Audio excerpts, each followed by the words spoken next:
تو جب ہم کہتے ہیں کہ بھائی ہم دنیا میں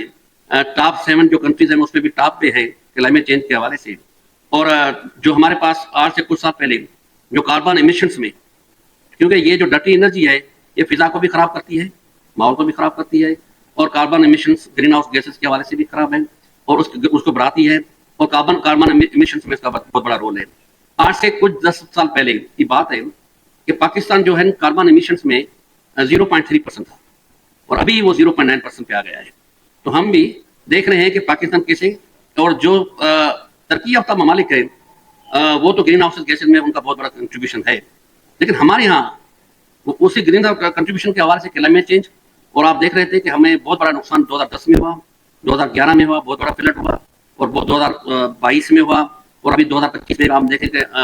ویدر اور کلائمیٹ میں اتنا فرق آ گیا ہے کلائمیٹ چینج میں کہ جو بارشیں ٹائملی جون جولائی میں پڑتی تھی وہ ٹائم پہ نہیں پڑ رہی ہیں، جو یہ ہمارے پاس نومبر میں سردی آتی تھی آپ دیکھو کہ وہ جنوری میں سردی آئی ہے، تو یہ سارا کلائمیٹ چینج ہے ہی ہے۔ بدقسمتی ہمارے پاس یہ ہے کہ سندھ میں ڈرینیج کے 2 بڑے میگا پروجیکٹس انہوں نے انیشیٹ کیے تھے، ایک LBOD لیفٹ بینک آؤٹ فال ڈرین، اور دوسرا RBOD رائٹ بینک آؤٹ فال ڈرین، جو ہمارا ریور ہے سندھو اس کے ایک رائٹ سائڈ پہ ہے اور دوسرا اس کے لیفٹ سائڈ پہ ہے، لیکن یہ دونوں پروجیکٹ فیلئر ہو گئے ابھی تک ان کی جو ہے نا، ابھی اس پہ بات کریں گے تو زیادہ ٹائم لگے گا، میں اتنا ٹائم نہیں لوں گا آپ کا۔ تو اس کی انوائرمنٹل امپیکٹ اسسمنٹ ہوتی ہے، تو ان کی انوائرمنٹل امپیکٹ اسسمنٹ نہیں ہوئی، نتیجہ یہ کہ فیلئر ہو گئے۔ اور یہی جو ہے تھر کے جو لوگوں کی ہم بات کرتے ہیں، صحرا کے لوگوں کی بات کرتے ہیں، تو ان سے جو کمیونٹی کے لوگ ہیں ان کو اس ڈیسیشن میکنگ میں اور ان کو نہیں لیا گیا انوائرمنٹل امپیکٹ اسسمنٹ میں۔ نتیجہ یہ ہوا کہ تھر صرف یہ نہیں ہے کہ سورس آف انرجی پیدا کرنے کے لیے، تھر کا جو جیسے سندھ اور پاکستان کا مین سورس وہ ایگریکلچر ہے، فوڈ پروڈکشن پہ ہے،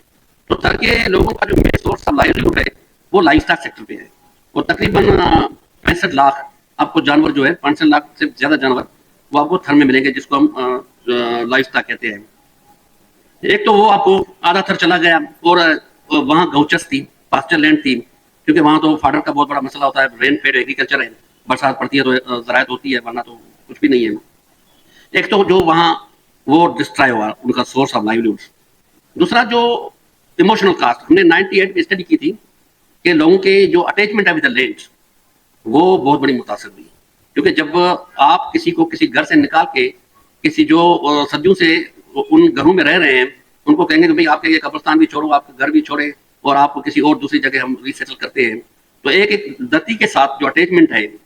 ہر لوگوں کی دھرتی کے ساتھ اٹیچمنٹ ہوتی ہے، محبت ہوتی ہے، وہ ایموشنل کاسٹ بھی ہے۔ اور اس کے بعد گورنمنٹ کے پاس کوئی بھی ریسیٹلمنٹ پلان نہیں تھا کہ بھائی ان کو کہاں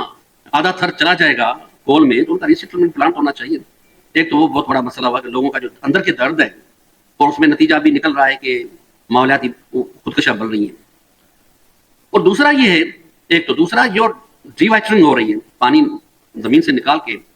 اور تقریباً 20 میٹر تک آپ کو سینڈ ڈیونس ہیں جیسے ساجن صاحب نے بتایا تھا، اور 80 میٹر سے نیچے کول ہے، تو اس کول میں جب پانی نکالتے ہیں پھر اس کے بعد کول نکالتے ہیں، تو وہ پانی نکالنے کے لیے ان کے لیے کوئی پلان نہیں تھا۔ اور جب پانی نکالیں گے، یہاں سے آپ پانی نکال رہے ہیں ٹیوب ویل کے ذریعے کسی اور سورس کے ذریعے، تو سراؤنڈنگ میں جو بھی ولیجز ہیں تقریباً 52 ولیجز جو 13 بلاکس میں ہیں،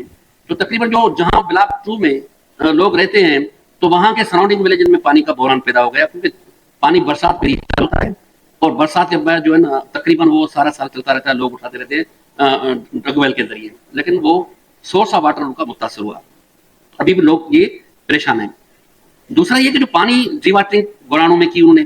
نتیجہ کہ گورانوں کی ایک بایو ڈائیورسٹی تھی وہ بہت ساری متاثر تھی، کیونکہ آپ گراؤنڈ واٹر سے پانی سیلائن واٹر نکال کے اور اوپر لگا زمین پہ پھینک رہے ہیں، نتیجہ یہ کہ وہاں نمک اٹھا کے نمک باہر لگائے گئے تو لازمی آپ کی زمین خراب ہوگی۔ ایک تو وہ زمین اور وہاں کے جو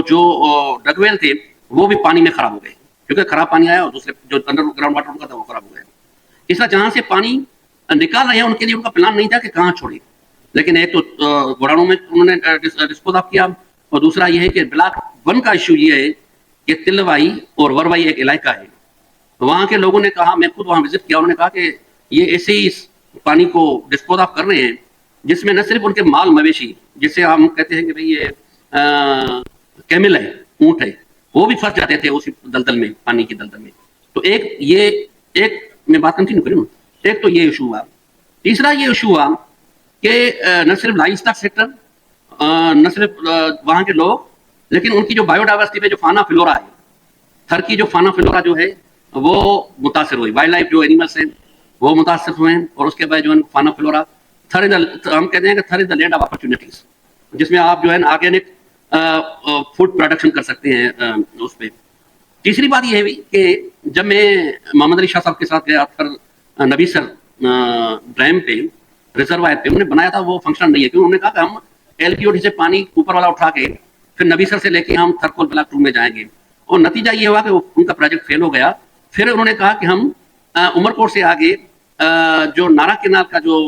مکھی فرش کینال ہے وہاں سے پانی اٹھائیں گے. بھائی آپ نے پانی وہاں سے اٹھایا، پھر اور دوسرا ریزروائر انہوں نے بنایا نبی سر میں کہ بھائی ابھی یہاں سے ویرجار ہم پانی لے کے جائیں گے. پہلے تو ہیومن رائٹس کی وائیولیشن یہاں ہوتی ہے کہ آپ تھرکول کی انرجی کے لیے پانی تو لے رہے ہیں، لیکن جو مقامی لوگ پانی کی بوند کے لیے ترس رہے ہیں، صاف پانی کے لیے، تو یہ بھی ایس ڈی جی 6 جو سسٹینیبل ڈیولپمنٹ گول 6 ہے کہ ہر دنیا کے یا اسپیشلی ہم پاکستان سگنیٹری ہیں کہ ملک اس ریاست میں جو بندے رہتے ہیں ان کو صاف پانی ملنا چاہیے، یہ بھی اس کی نعرہ بھی ہے.